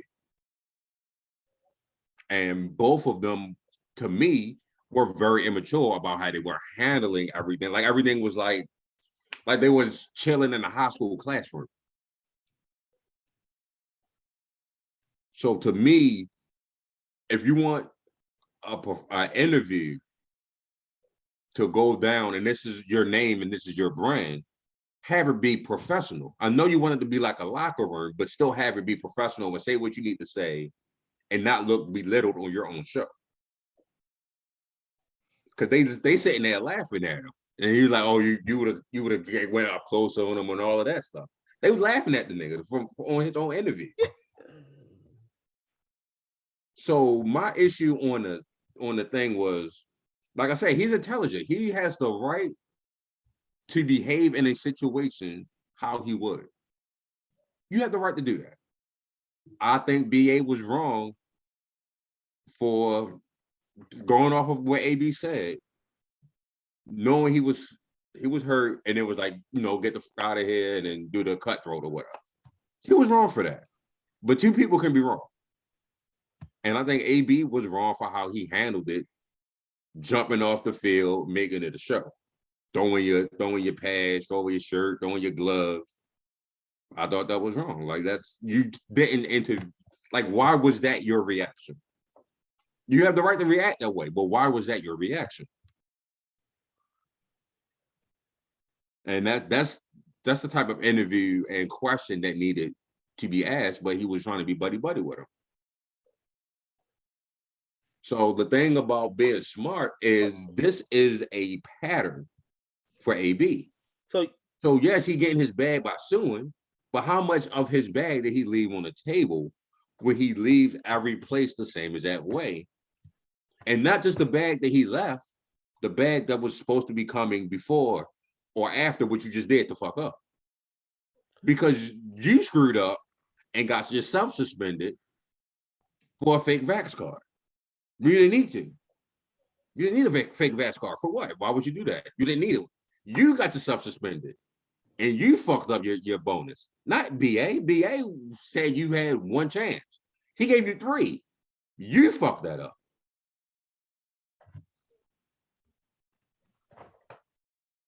I'm done.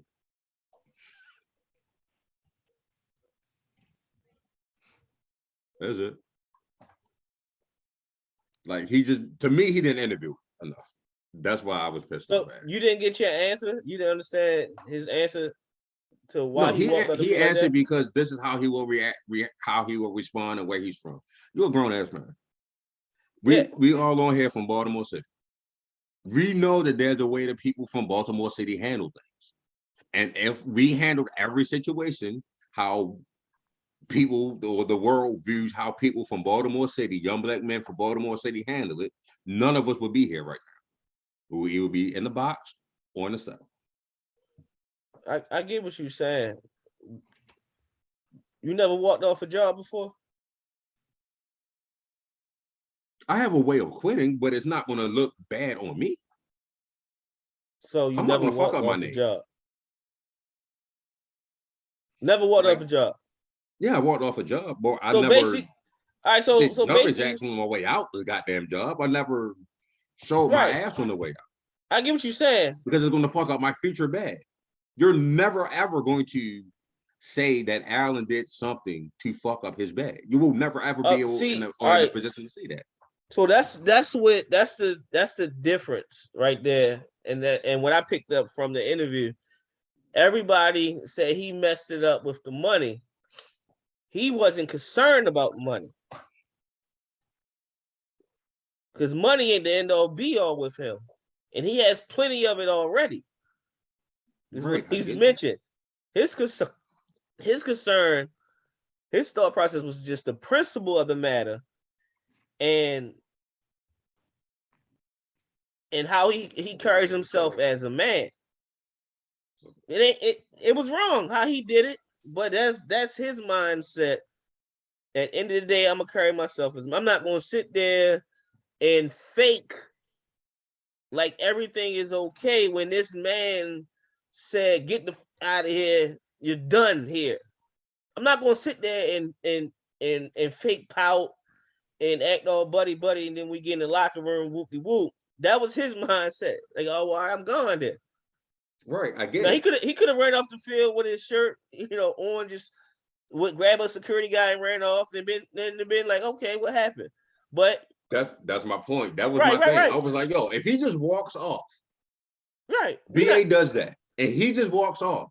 The issue ain't AB doing jumping jacks on his way out and throwing his ass on his way out. The issue was what caused him to walk off the field. And then we look at BA. You already fucked your bag up by doing that. I'm not saying bag as in money. I'm saying bag as in reputation, bag as in career, bag as in Hall of Fame, like your status. Your status Antonio is your bag. Brown messed that up already? Yes. See, the crazy thing with this, I think as a media and as a culture, we putting too much emphasis on AB in that situation and not the head coach. No, I say both of them were wrong. No, I get that. I get that. And we agree they were wrong. But why isn't the uproar on the head coach more than AB? Ain't no because way AB that has a history. No. It's a history because it's been publicized. It's a history because your reputation precedes you. Listen. I get what you're saying. I agree, but it's been publicized. We talking about the same year that we had the head coach tell a grown man and the man said he did a gesture. In certain places, that type of gesture is a threat. Right. That's a threat on my life. And then a week or so later, he slaps a player on the head. Right. Why isn't the focus more on him than the actual employee who just walked off the job? That's my thought. Just walk off the job. That's the thing. If he'd have just walked off, the heat would have been on BA No. Al, that's why I disagree. I think that he's gonna be on AB regardless because he walked off, and that's been like you said, reputation precedes yourself. It didn't work out in Tampa. It didn't work out in New England for whatever reason. It didn't work out in Oakland. It didn't work out in Pittsburgh. So the Heat always gonna be on AB. But the head coach, meanwhile, is not getting the fire. And he did the more egregious thing in my eyes. It was more egregious. And honestly, I think that's wrong. I think BA should have a little bit more heat, or not even a little bit more. He should have more heat on that because how he handled that situation. So you agree with me? You agree BA should be? I think he should be equally as culpable as AB. But again, the Heat wouldn't be on AB if he handled that situation professionally. When your history of leaving places is messy and ensuing, that's what expected is, AB done did it again. Because that's how he exited it 3 other situations. So I don't think the Heat was, he did this to Tampa. I think the Heat was, he doing it again. I just like how Black athletes are supposed to treat disrespect and unprofessionalism with professionalism. That's the main thing. And that's the issue. Nobody, if you're a grown man, nobody can make you do anything. If you're a human, period, nobody can make you do anything. Well, you're right. If you're a grown man, I give you that. If you're grown. So, like I said, if you are handling a work situation professionally, No matter what, if you come at me unprofessional, that's on you. You did that. I can only control how I react. I can't control. If Herb were to curse me out right now, I have two options. Respond back to him and curse him out, or I can hang up and walk away from it. Right? I have those two options. Herb can't make me curse him back out. I choose to do that. So BA ain't make you do jumping jacks and walk off that way. You did that. Yeah, I get what you're saying. We all agree what you're saying, but you didn't answer what Taywan just said. No, he said, why do black athletes have to handle unprofessionalism with professionalism? I said, because you are in control of how you handle everything. So he don't have to handle it unprofessional, but I mean, as professional, you can handle it unprofessionally. So, all right. So, wait. Can I ask a question? Can I ask a question? So, if he don't handle it, if he handles it unprofessionally, he risking what you say, the Hall of Fame and whatever, all these accolades that really don't mean nothing at the end of the day. Right. So, what if a white player handles it unprofessionally? Then what? He goes back to doing what he's doing. Does he? Probably Coop can say the N-word. Because you got to give me an example. Who was able to do what he did and continue? I don't know. I'm asking.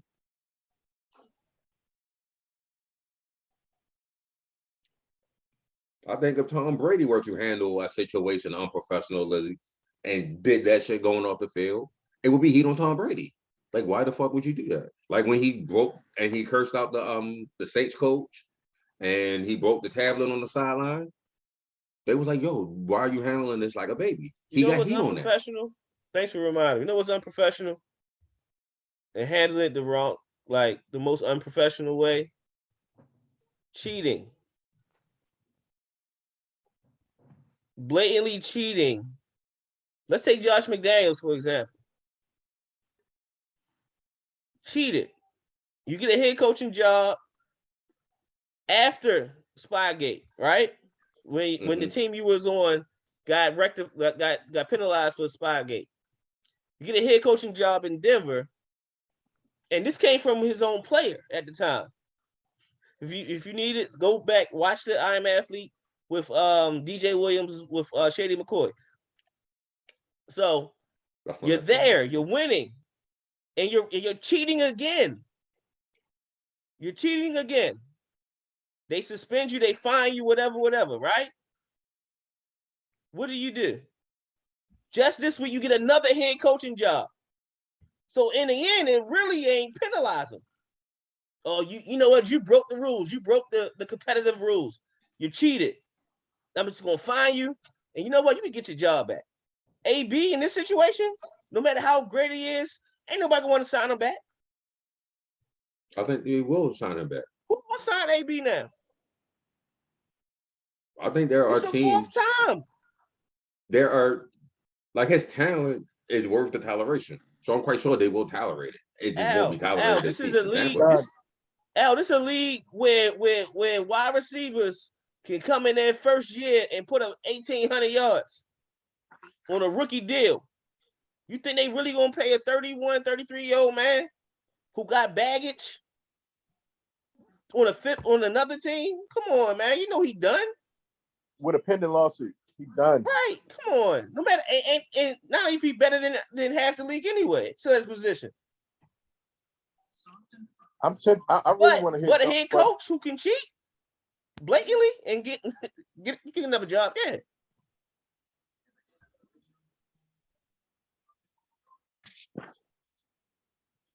John?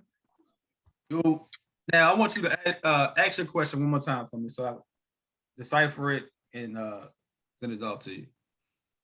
I said, why is it that black athletes are expected to respond to unprofessionalism and disrespect with professionalism. All right. What is the color of the commissioner? He is a Caucasian. What is the color of the owners? They are Caucasian. Who has shown you that still have the slave mindset of I'm gonna run the shit the way I want to run. So if I don't like how your attitude is, and you have a track record of your attitude, I'm looking at you as a level little nigga or you doing celebrations. I don't care if AB is 100% right and he was wrong about how he does things. There's been a track record of black men in the NFL and different sports. If you act a certain way on and off the court while you wearing that shield of the NFL, we're gonna treat you as well. Now, there's been known that the head coach from Tampa Bay didn't want him in the first place. Right. Now, who gave him that okay? Was it the GM, the owner, with Tom Brady to corner them to sign Antonio Brown? I'm not sure. Now, I didn't watch the interview because after a while, I feel like, no matter how right Antonio Brown is, it's starting to feel like it's a crybaby pacifying thing with him after a while. Oh, look at me, this is this. Man, shut the fuck up. You're a grown ass man. We know the stacks is against you. Handle your shit. There's other ways how to exploit shit and how to get money or get your point across or expose somebody the way it should have been exposed. That's just how I feel as a grown man. But I'm not in his shoes, and that's everybody has different views. I'm looking at it as you're not really gonna expect change or expect why black men. I mean, look at the head coach for what's his name, Hugh Jackman. Look how disrespected he got on Hard Knocks. How people had him, how people was questioning him, how people knocked him on his philosophy. He wanted to run his team. It's just the players. It's from the players to the head coaches and on whoever staff member you are. It's just how you got to conduct until you get into the ownership. You can change positions. AB ain't no different than no other nigga that's going to play for under the NFL. And once certain people realize that and maneuver and then start to change certain things and try to do different things within the system, I mean, that's all you can really ask for. I'm not saying AB is right or wrong. I'm just saying he can't expect to motherfuckers him when they don't give a fuck about him. Can I rebut to that real quick? Yeah. Let me say this. To Al's, to answer Al's, to respond to Al. Al said that Brandon Marshall was not the correct person to interview him. Al, I completely agree with you. He was just trying to be AB's friend at the end of the day. That's all he was trying to do. Right. Every time it got somewhat serious and tough questions started to be asked, he backed out a little bit and decided, no, I'm just going to back out. I'm not really going to answer it. I'm not going to ask him that. Mm-hmm. To John's point, the NFL Players Association, which is supposed to be separate and not included on everything, like with the owners and all that kind of stuff, supposed to take up for the players, should have been the first one advocating for Antonio Brown in this instance. Yet, mum is the word from them on this instance. That's true. To John's point, nobody, and I mean nobody, no matter what AB did, AB could have just sat on a bench and just sat there. No matter what he did, the story after that game, when he was cut, would have been Antonio Brown refuses to go back into the game and refuses to play, whatever the case may be, just like they tried to spin it. Nope, they never mentioned anything about an injury. What was their narrative? AB refuses to go back into the game. That would have been the story that they tried to spin no matter what AB had did. And to John's point, AB's in a lose-lose situation. He sits there, he loses. He walks off, he loses. Because just like the owners run everything, the commissioner's white, they run everything. The owners are white, they run everything. No matter how hip Kango Wham Bruce Arians you think he is, he's still Caucasian, and he's still running that team. And he treated AB like a little boy in that instance. And to Herb's point, first of all, he lucky he didn't get punched immediately. He lucky he didn't get Sprewell immediately. Because if I thought he did handle it professionally, because he could have hit him. If we keep it in a buck, y'all said, well, what people from Baltimore would have did, Baltimore would have teed off with him. And y'all know that. Quickly. Y'all know that. And where he from, they probably would have teed off on him. Right. Only thing I I think he said that too. Only thing I disagree with John is John was talking about how he everywhere talking right now. And I think even what's the light-skinned dude, Jared Odrick on the interview alluded to this. They was like, oh, well, why you ain't do this and why you ain't talk to the press, is what Brian Marshall said. And Jared Odrick was like, this is his press conference. Right. This is his press conference. This is where he feel comfortable enough to be able to tell his side of the story. So I'm not mad at him telling his side of the story now. I'm not mad at the way he approached it. I just think now if he punch Bruce Arians and knock him out, now it's AB this and AB that, which is going to be no matter what he does. Like I said, But either way, that was he was already he was already stacked against him, because if you look at the corporation NFL and all the white owners, they can sit back and look at their teams. You be like, all right, well, shit, we got all our favorite quarterbacks that we love, but we don't really fuck with you, but you productive, so we're gonna let you slide. And then we got, we gave you a black coach. What happened there?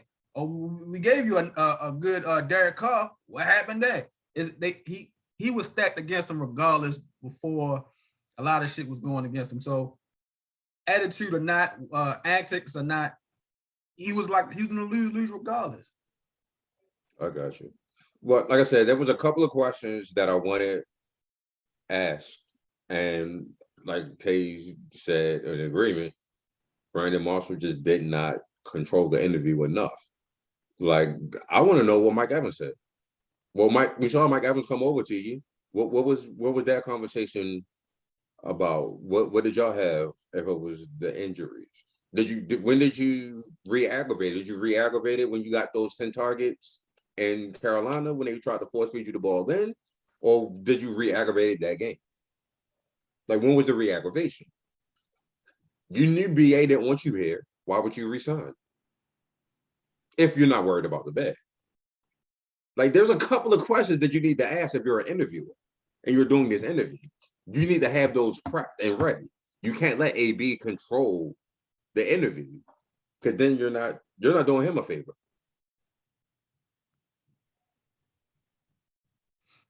Do you think he had a certain line of questions that he said that he wouldn't answer before he stepped on? That's how certain people do certain things. I think AB asserted dominance over that whole situation when he was 3.5 hours late. Yeah. Once you show up 3.5 hours late and you know everybody waiting on you because you are the show, I mean, it is what it is. It's going to be my way. And I'm not mad at that. He's going to spin it. It's going to be his way or no way. Right. That's fair. That's fair. Also, another question. What did Tom Brady have to do with this? Why were you attacking Tom Brady? Like, there's a couple of questions that was left out for AB to control certain narratives that people can't. Oh, he only doing this because of this. Like, you see what I'm saying? There's a couple of questions that he could have cleared up his own narrative about. He cleared up the thing with Tom Brady.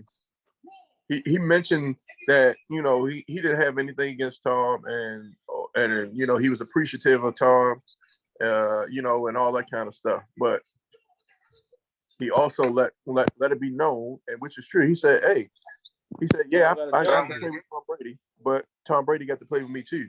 Pause.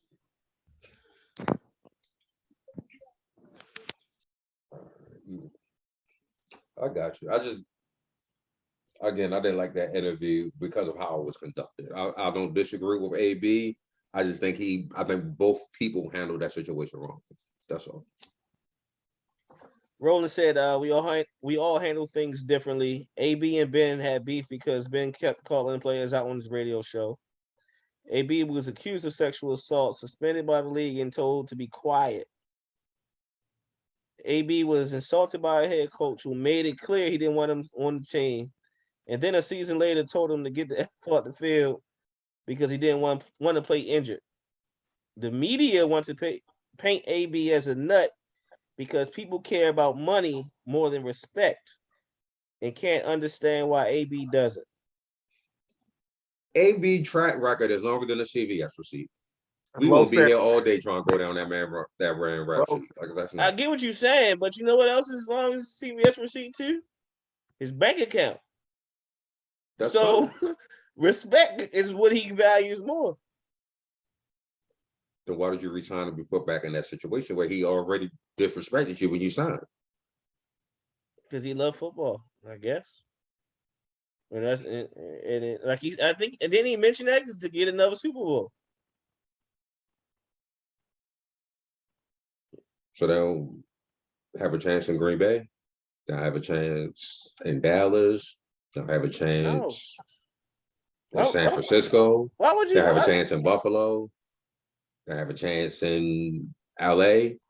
Then you don't have a chance in who else is going to the Super Bowl? Cincinnati. Like you don't have a chance.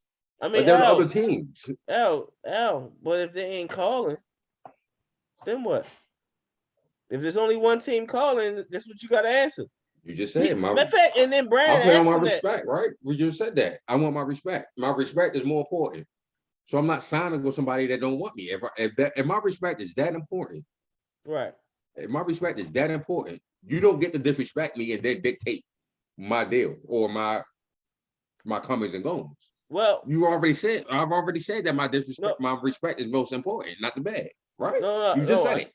No, I think you, but I think what you're missing is the disrespect happened on that field. Because the disrespect happened when he said we got enough initials already. We got TB, we got BA. Why we need an AB? The disrespect happened then. I give it right. That was years ago, right? That was years ago, right? And then whatever and then happened. Resigned. So listen. So whatever happened, whatever conversations was had behind the scenes between the owner, the GM, and Tom and BA, whatever conversation was had then, that they worked out an agreement to have AB on the team. We didn't hear AB alluded to that him and BA had a text message relationship. So there was some type of cordial professionalism to get their ultimate goal. Right. However, the disrespect happened on the sideline. And he said, oh no, zero tolerance for disrespect. And he had a zero tolerance that gave you 3 chances. Okay. We got it. We get it. I just don't think either one of them handled it. Yeah. Well. And to my point is when everyone said AB's in the lose-lose. No matter what happened, the headline was gonna be he quit. He refused to go back in the game.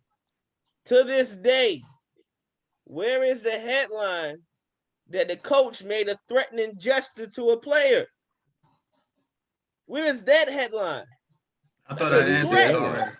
I answered that already. And it's not going to be that way because of who he is. And what he signed on the bottom of his card when the box says, what's your race?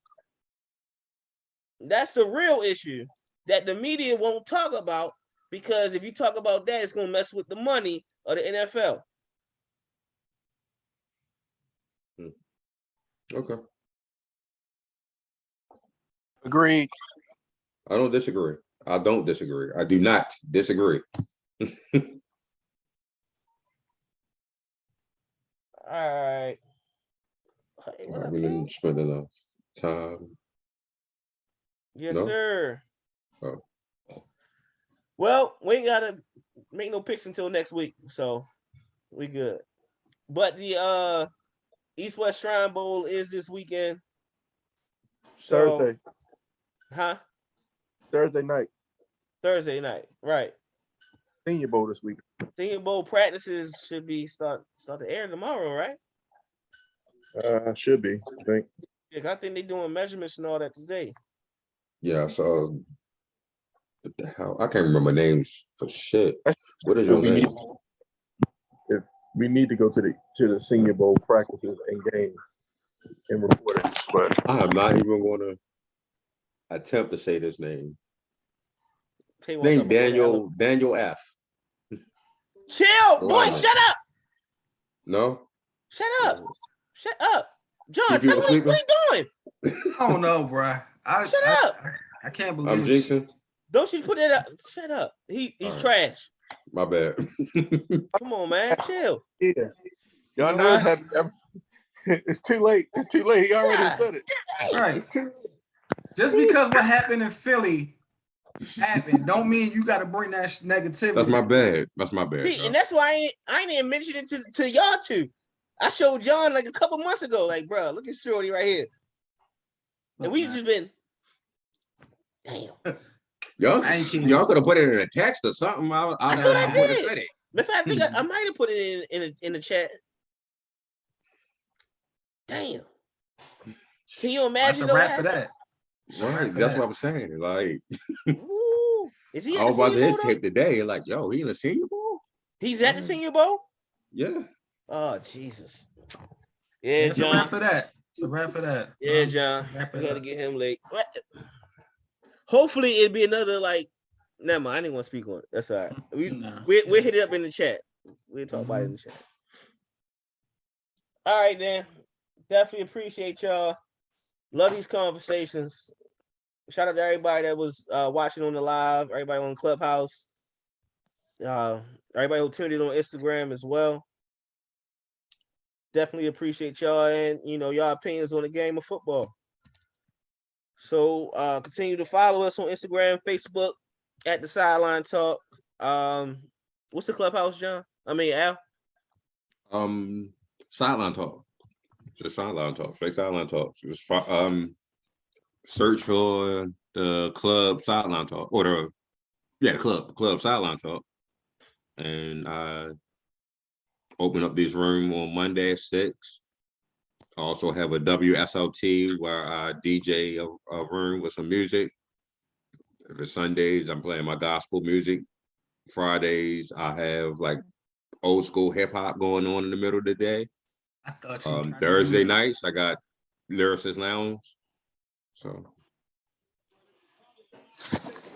what about the thought bitches? Like they need too.